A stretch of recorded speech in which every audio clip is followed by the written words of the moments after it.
Hey friends. I In the schedule of my life, we are arriving at the point where it feels so summer's kicking in, and we decided this summer not to send our daughter to the usual summer camp that she does. She's done it the last 2 years. It's been great.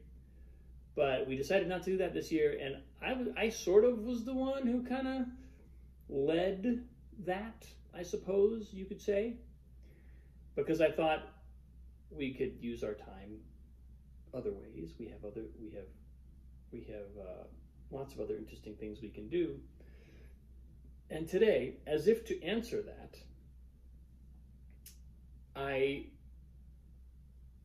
it was like the next 4 days fell into place. Just like friends, family from out of town, play date, like all of a sudden it was like all of a sudden the days are scheduled.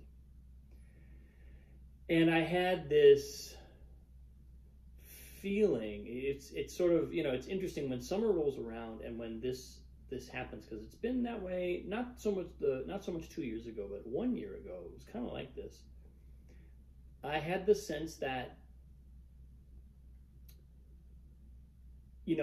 while it's wonderful to have lots of time with my daughter, with my child, I feel like I'm getting to live a period of her life with her that not every father gets to live. It's a really beautiful thing. But it also means any projects I have going, any deadlines I have going, anything that requires my attention, that requires my that I put in some hours of work, all of a sudden starts to feel like, how am I going to do that? And it's like the time, the hours of work time start to feel really precious. So it's really nice when something happens, like it kind of happened today, where things kind of fall into place, and I'm like, okay, I can breathe a little bit easier. I still can't quite breathe as easy as I would like because I've got way too much to do, but I can breathe easier. And I've been thinking about this again. It's kind of, as this period of the year rolls in, I always tend to kind of reflect on this a bit, because there's a kind of surrender that is required. Every giving into that, I imagine that this is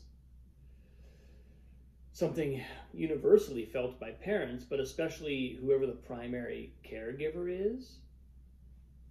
I suspect this is a very universal sensation of just kind of having to say, I'm here. That's my job. That's my job. My job is not, I've got plenty of work and I will continue to do it, but it's like I've got to have a priority or a kind of emphasis on being present with my child in a way that is, it's like you there's no negotiating. You just have to be there. There's no two ways about it. It's how it goes. and in the case of my daughter, she lets me know that that's what's required. She will make very, very sure, very, very clear. And I think, I say that I kind of reflect on this every year, because in a way, this time shows up, and I know that this won't be forever. I know that this is a limited time. So I really try to keep in check any feelings that I have about wishing it were different, or when I start to feel like maybe I don't have enough time to get my work done, or what am I going to do on Tuesday when I have lessons to teach, and etc. Any feeling of that, I try to acknowledge it and say, okay, you're there, you're real, and I can let this sense of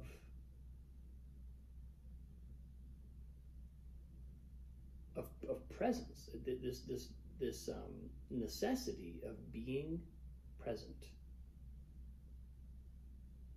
take priority in a way that doesn't immediately change how everything else feels, but it does immediately change my understanding of what is significant. It changes the way I make meaning out of this experience and out of the time. So yeah, that's where I am today.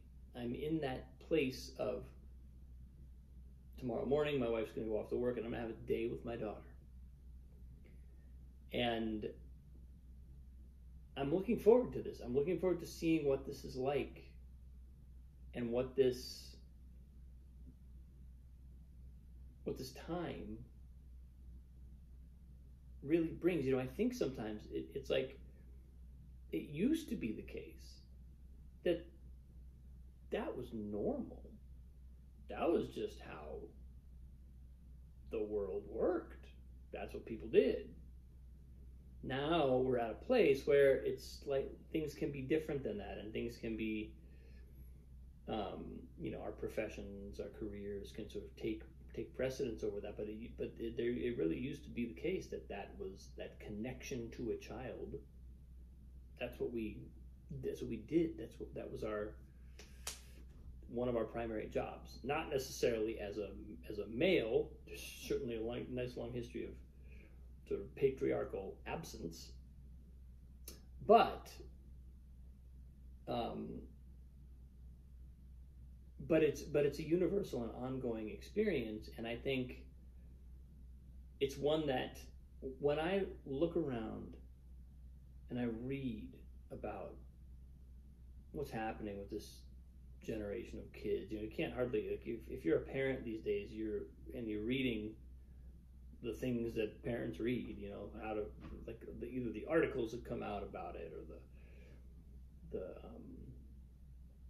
the books on parenting, the books about phenomena that are taking place in generations of kids and whatnot.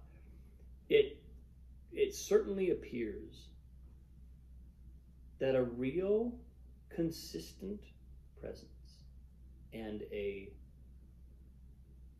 just a willingness to say, I'm here with this young person,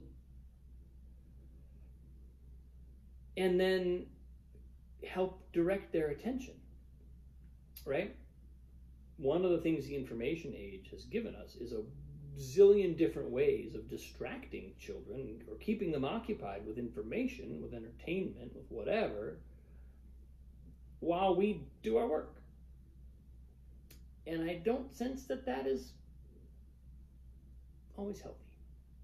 It's great, and it has its place, but it's like the call in my life, the fact that I have that I'm kind of choosing this, just lets me see the value of the time. Lets me see the value of that time. When am I going to get time like this with my child again? For the next few years is the answer. For the foreseeable future is one answer, but that foreseeable future is not that long. Very quickly that changes, and the kids off on their own. So I am,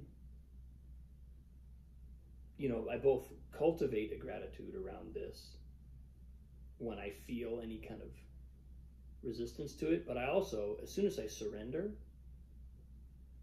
it's like I'm just bowled over by spontaneous gratitude, because what a privilege what an amazing thing I'm witnessing. I feel like I'm watching the universe evolve. That's what I get to do. I get to watch a universe evolve. It's amazing. I was sitting at the piano today and working with my daughter, and she's picking out scales, and she's figuring out, she was picking out major scales. And I was like, how do you even, you've never even learned this. You're just playing, she's just finding, you know, and I'm guiding her a little bit, but she's basically just like hearing where and she's figuring out, okay, that's fa, okay, that's T. I told her that do can move around the keyboard. And it's like amazing how much, you know, I'll work with her and I'll spend time and we'll do this stuff and we'll talk and we'll play. And sometimes I think, I don't know how much is going in this brain. I don't know how much is actually happening here. It can feel like nothing is happening. But then something like that will happen. And I'll go, wait a minute, you heard every word I said 2 weeks ago when I said it, and you remember it. What? It's like this, I get to retroactively appreciate, oh, okay. You were, you know, sticking your fingers in your mouth and rolling around underneath the piano bench, but you were also listening, or at least you were hearing me. So there's a number of wonderful, sometimes humbling, sometimes affirming recognitions that come with spending this kind of time. So I'm appreciating that, and I'm about to launch a couple weeks worth of that, so I'm looking forward to it. That's where I am today, people. Thanks for watching. I appreciate you. Have a wonderful day. I'll see you soon.